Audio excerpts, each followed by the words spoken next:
ว่าการกระทรวงป้องกันความสงบได้จัดพิธีประกาศวงตัวแต่งตั้งเลขาและรองเลขาคณะพรรคของว่าการกระทรวงป้องกันความสงบในวันที่ 11 พฤษภาคม 2026 นี้โดยการเข้าร่วมของสหายพลตรีคอนสวรรค์สมภาไสยกรรมการศูนย์กลางพรรครองเลขาคณะพรรคกระทรวงรองรัฐมนตรีกระทรวงป้องกันความสงบ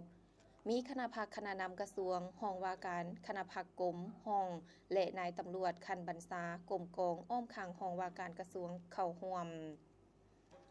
สหายพันเอกรัศมีเพ็งสวรรค์รองหัวหน้ากรมพรรคกรมใหญ่การเมืองป้องกันความสงบได้ผ่านมติตกลงว่าด้วยการแต่งตั้งเลขาและรองเลขาคณะพรรครองว่าการกระทรวงป้องกันความสงบในนี้ได้แต่งตั้งสหายพลจัตวาอนุเดชคุณคำเป็นเลขาคณะพรรครองว่าการกระทรวงป้องกันความสงบ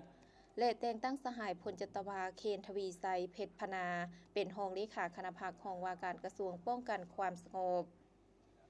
ในโอกาสนี้สหายพลตรีคอนสวรรค์สมภาไสยก็ได้โอ้ลมต่อสหายที่ได้รับการบ่งตัวแต่งตั้งเป็นเลขาคณะพรรครองเลขาคณะพรรคของรองว่าการกระทรวงป้องกันความสงบในครั้งนี้ว่า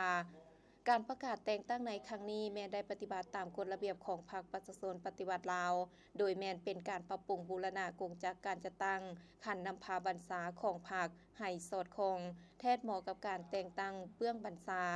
ซึ่งคณะพรรคกระทรวงได้ค้นคว้าเป็นเอกภาพและเห็นดีตกลงแต่งตั้งสองสหายนี้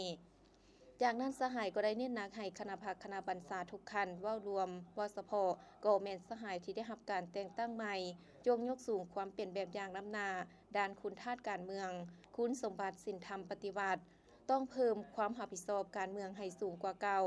สืบต่อปรับปรุงแบบแผนวิธีเฮ็ดเวียกกลไกการประสานสมทบและการนำพาซี่นำเวียกงานในแต่ละโครงเขตเวียกงานที่ภาครัฐมอบหมายให้นับมือมีประสิทธิภาพและประสิทธิผลสูงเพื่อเป็นเสนาธิการให้แก่กระทรวงป้องกันความสงบในการปฏิบัติหน้าที่ให้มีความเติบใหญ่เข้มแข็งอย่างบ่หยุดยั้ง